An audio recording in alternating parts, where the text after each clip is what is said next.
Well, for those of you that recently watched my walleye video on how to freeze them and clean them, I hope you like this because my two favorite fish to eat are perch and walleye. So the cooler looks familiar, and definitely the fish are bled out and they are stored on ice and they are kept super fresh that way. Just like my walleye video, you can see my cutting board. I have the 2 cold water baths. I'll throw some ice in there and let's get right to it and show you how I clean up the perch. All right, here we go. So I'm gonna make the cut here, and then I am going to just go down the backbone and turn my knife.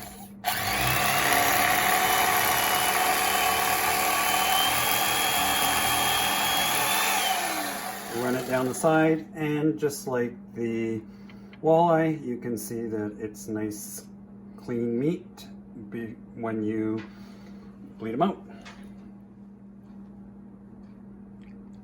And I'm simply going to take this and flip it over and cut down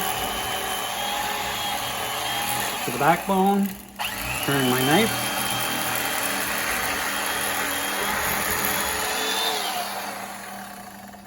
and there's the other fillet. And some people would argue about using an electric knife, but as you can tell, there is very little meat that is left on there when you use the electric knife if you take it down to the backbone. Okay, so what I do here is I'm not going to worry about the belly meat, especially if you have a lot of perch to clean.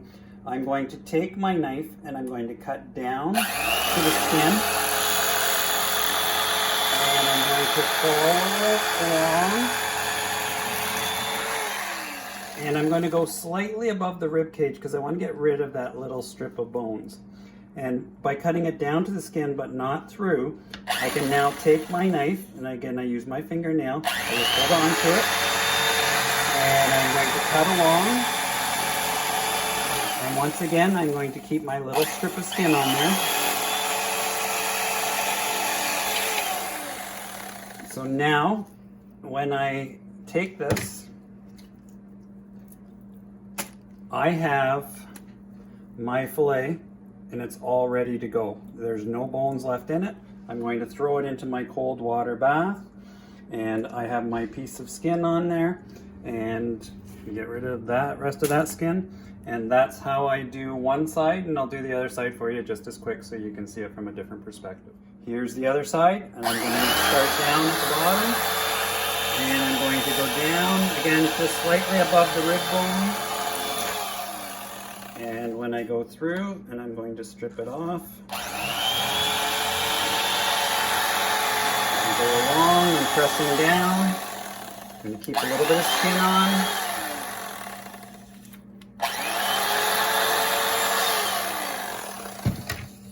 And I can tear that right off, and you can see that that's ready for the cold water bath. And I have my little piece of skin, and I can cut that and trim it a little bit more, but it is ready to store in the freezer and meet all of the Ministry of Natural Resources guidelines in Ontario. Into the cold water bath, and that's how I fillet my perch. I have my clear freezer bag here ready to load up with fish, and I'm going to lay them down in one layer so that they are countable and identifiable. And you can see that I have the piece of skin left on the fillets, and I will leave them all one side up just to make it a little easier.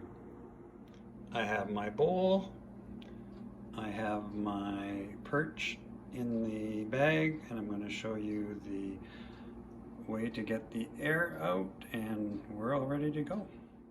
Putting an old cereal box down in the freezer basket will help simplify the process of getting your fillets to lay flat. Freezing your fish in a thin layer of water is the best way to preserve your catch. In a minute, I will show you how to displace the air in the freezer bag. Before I do that, I want to show you how the fillets will look when you're ready to freeze them. I encourage you to fold the top of the Ziploc bag so it is facing upwards, just on the outside chance that there is any water that will leak out of it. You may need to move some of the fillets in place so that they remain countable. All right, so it's a little trickier with perch just because there's more. So I'm going to take my bag, just like I did with the walleye, and I am going to submerge it. And I had one of my watchers of the video the last time said, well, I just fill the water into the bag before submersing it, and that's a good way of doing it as well. But once again, because of the perch just being the numbers and laid out, I'm going to take, and I'm just putting some water into the bag and letting it get down in there, and I can see an air bubble there. And I'm going to have to lay these out because once again they have to be countable and identifiable. And now that I have some water in there, I am going to push this down, and you will see some air bubbles working their way out, and there's a few bubbles coming out. And again, I just have to kind of manipulate them and push them towards the top. And then once I have my air bubbles out, this is going to reduce the amount of water. I am going to seal it underwater, and I'm going to just leave one corner open just in case I see any last minute air bubbles. And I can see one in the bottom corner here. I'm just going to kind of try and work that out. And I'm going to seal it up. And once I've done that, I am going to put it into my bowl so that I can carry it downstairs without dripping any water onto the floor as I do that. And I'll just dry that off with the paper towel and spread those fillets all out nicely so they are countable and identifiable. And they will be frozen, and they will be absolutely delicious, and they will be preserved for a very long period of time. As always, if you like the video and find it enjoyable or helpful, a like, share, subscribe is always very much appreciated. Take care, and bye for now.